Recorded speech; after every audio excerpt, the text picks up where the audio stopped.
Hello and welcome back to We Are the Famous EFC. My name is Adam. It is the match preview. Everton taking on Nottingham Forest at Goodison Park on a rather cloudy but grey start to Sunday. So Sunday we are playing Nottingham Forest at 3 o'clock at Goodison, a team who's coming up against the Sean Dyche side, who last year was fighting relegation. But Everton, who are fighting relegation again, and a team who's third. This is a must-win for Sean Dyche's toffees and for Sean Dyche's future at the club. If Everton do draw against Forest, then for me, Sean Dyche has to be sacked as Everton manager because that's not acceptable. Another draw now against easy teams who we should be beating at Goodison. So it proves that we need to win. We're going into this game fairly comfortable with a 1-1 draw against Manchester City, Ilman and Jai scoring. We'll get into my team news shortly, my predictions, and my starting lineup. Let's see what Everton manager Sean Dyche has to say in his pre-match press conference today. Here's Everton manager Sean Dyche. It could have been 3. I think that would have been stretching it. I think they're a very good outfit. For the game, you're wondering, are they going to click again? Because they will do at some point. And I thought we did well to stop that from happening. As a team, they scored, and it was a scruffy one, a lucky one, dare I say, with a strange sort of spin on the ball, which takes it in. And you're wondering, but that seemed to settle us down. I don't think we were as good as we have been the last few games at that stage. We settled down a little bit, and then we scored a fine goal ourselves, and then we defended very well for the rest of the game. And of course, we had chances to break away in the second half, and one right at the end when you do wonder if we could have nicked it. But I think it would have been harsh on them, so I think we take the point. How surprised and relieved were you that they didn't click? I was not really surprised or relieved. We believe in what we do as well, and I thought we set our stall out really early in the game. Like I say, the only thing I was worried about was not the shape. It was just a bit of the intent. It was just lacking a bit of intent. Maybe, of course, early kick-off and boxing out and all them things, they all play into it a little bit. But I think that grew as the game went on, and I was really pleased with our goal. It's a really, really good goal. A great finish from Millie. We only took him off because he's hopefully he's not too seriously injured, but he had a tight calf, so we had to be careful with that. Shay was the same with just a little bit of cramp. We had to be careful with him. But the biggest thing for me is the mentality. That's growing all the time here, and it's taken us time this season. We got off to a really tough start. Everyone knows that. But once we started to correct it, we really have pushed on from that. 2 losses in 13. I know there's been a lot of draws, but it's not easy to do that in the Premier League. And I think that shows the intent and the desire to the side to keep working at getting change, not only in their performances, but in results. There's a lot of talk about mentality, and Pep's been talking about it today with his players maybe struggling to bounce back. How do you build a strong mentality? Well, it takes time. In Pep's case, he's built it over a period, but also had a lot of money into investing and invested it very wisely. Let me make that clear. And he's a top-class manager. We as a different process. Since I've been at the club, it was a lot of there's a lot of downtrodden feeling about the club on and off the pitch, and to constantly push that away and stay positive and try and correct as many things as possible, including the finances, including the team sort of structure, the belief in the team and the belief in the fans. It's taken time, and it's been a lot of hard work, and there's still a long way to go. The new owners have talked about stability. That's their first goal, both on and off the pitch.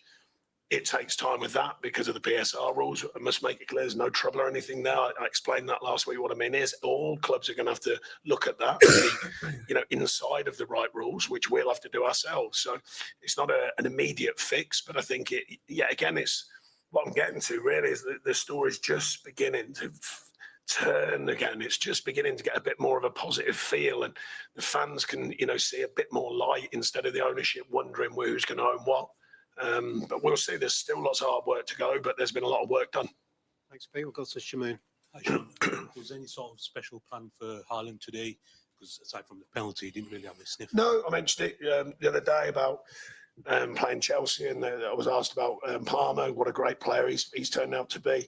We know Haaland is, De Bruyne, all these guys, but I believe in the team. I don't look at one aspect of it. I'm aware of it, but I believe in the team and what the team are doing, and I think they've done a good job today. With Jordan in goals, you always fancy him to pull off the save, don't you? Well, you never know. I mean, it's good from the analysts as well. They work together to give him the benefit of the doubt of as many penalties as we can. But of course, credit to him because he has to make a decision on the spur of the moment. He made the right one. Was there analysis of where he might go? Was that what? Sorry. Was there analysis of where Holland might put his penalty? No, it's stats and facts. You know, I mean, everyone knows them nowadays. It's not hard to get them, but we are an analyst team that look into that, of course. But it's still down to the goalkeeper to make the right decision, and he did. So I'm really pleased for him and for us. Hi, Sean. You've obviously been a lot of times with different teams, but because of the run that City are on, do you sense that maybe there's a little bit more anxiety in the stadium among their players and perhaps there has been in the past, something that you can take advantage of? It's not easy to take advantage of it. It's not really about sensing it. You know it because of all the noise around it. You know, it's the first kind of period of sort of questions more than I wouldn't say it's negativity. I didn't feel that in the stadium, but there are more question marks than usual. And you understand why. But the prowess they've shown year after year and the manager's shown, it's the first period. And let's face it, it's pretty impressive to have this first period after all them years and all the trophies and all the rest of it. So there's certainly there's certainly a maximum amount of respect for it. But you know, they're getting questioned for the first time, heavily questioned. And does that maybe give you a better opportunity? Yes, than when they're free flowing. You know, because I've been here when they're absolutely free flowing and hurt our teams many times. So today was slightly different in the sense, well, okay, it still takes the power of a group to just turn that back on. I do think they are due one. I do think they will. They will open someone up with the amount of good players they've got. But our team has worked very hard to make sure that doesn't happen to us today. Any further questions on today's game before we move on? Okay, Pete, shall we go back to you to start the Nottingham Forest preview? A really good draw at City. Just talk us through your thoughts on Forest, because they seem to have been in many people's eyes, the surprise package this year. Your own club, of course. Yeah, I think like most have been impressed by what they've been doing. Very organised, you know, working to play on the counter and break and defend well, and they've done that very well. And you know, it's they brought to life Woody, who I know well, and you know the goals he's been scoring, and they've turned into a very strong outfit. So certainly, like most in the Premier League, we've got to make sure we're delivering. We had a good point at City, a valid point, similar against Chelsea, similar against Arsenal, and a good win against Wolves. But we've got to continue that mentality and keep building on it. So another tough game in the Premier League for us. What's confidence like in the camp, bearing in mind those three latest results? You know, I don't think, to be honest, I can't remember too many times we've lacked pure confidence. I think early season when we didn't get off to a good start, so many things went against us, some of our own doing and injuries and the like. I don't think it was a real lack of confidence, but of course, confidence is driven and built by time, you know, and getting the right results and the right performances. So I think we're in a better place than early season. I think the mentality is strong. We've had to build that mentality, and sometimes that's the best way is when you build it as a collective, it locks it in more. And now we've got to use that wisely to not only draw games, but to win games. And that's the next challenge, of course. Shmoon, do you want to take a Forest? Sean, any chance of Dwight making the game? We'll have to wait and see. It's still a bit of a touch and go scenario with these games coming thick and fast. So it's a maybe at the moment whether Dwight makes it. Any others that need to keep an eye on? No, we've got to make sure on Illy. You know, I took him off the last game just for a minor tightness in his calf. We're hopeful that's settled. And Shea, similar, just as a precaution. So we're hopeful that's settled as well. He said 2 defeats in 13, but looking at it the other way, 3 wins in 17 now.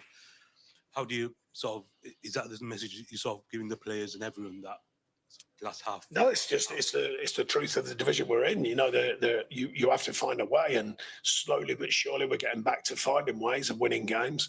You know, after the first 4 games of the season, if you ask me would I took that run, yes, I would have.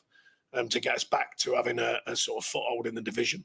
We've done that. Now we want more. You know, we're hungry for more. We want more. We want the players to want more and continue with some of the basic principles of what we've been doing. Defensively, been very strong after the first 4 games of the season. But now, how many times can we open up enough to go and win games? And that's the next challenge.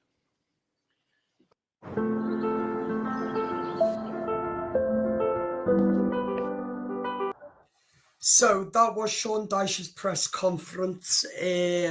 So yeah, it is going to be a hard game for Sean Dyche's Toffees, but yes, I do have belief that Everton, Sean Dyche's side, can come up against a Nuno Espirito Santo, who is doing amazingly at the minute in the Premier League, who were third, who were fighting relegation last season with Everton. We all know where Everton and Forest are, but Everton are a better side, a stronger side too. And I've got belief that Everton can win Nottingham Forest because we're Everton Football Club and we've got quality, more quality than anybody. Like Forest, no offence. So my score prediction, I'm going to say 2-0 Everton. Everton 2, Nottingham Forest 0. And my heart says 3-0 Everton. But I reckon 2-0 Everton. Up the Fradkin Toffees. My starting lineup, in goal, I'm going to go with Jordan Pickford. Right back, Ashley Young, James Tchaikovsky, Jared Branthwaite, Vitaly Mikalenko.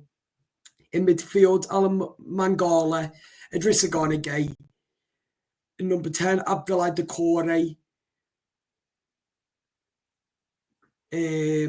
Lindstrom. On the right, Dwight McNeil in the number 10 role if he's available. If not, then Abdoulaye Doucouré. Then up front, Amanda Breuer. Dominic Calvert-Lewin's had his chance in the last 4 games, and he hasn't proved himself. He hasn't got a goal at all. So for me, Dominic Calvert-Lewin might as well not start ever again for Everton because he's awful. Like, really, really awful. So for me, it'll be easier to start Breuer. So Breuer starts for me. And also, it's going to be a tight game, but I do see Everton escaping a 2-0 win. Come on, up the toffees. So do like your match preview, hit the subscribe button, hit the notification button, and we'll be back on Sunday for the match reaction. So hit that notification button, hit the notification bell, subscribe, leave your comments, like the video, and we'll see you very soon on We Are The Famous EFC. Happy New Year. Enjoy your Christmas period, and I'll see you very soon in the next episode. We'll be back at some point soon. So subscribe. Bye bye.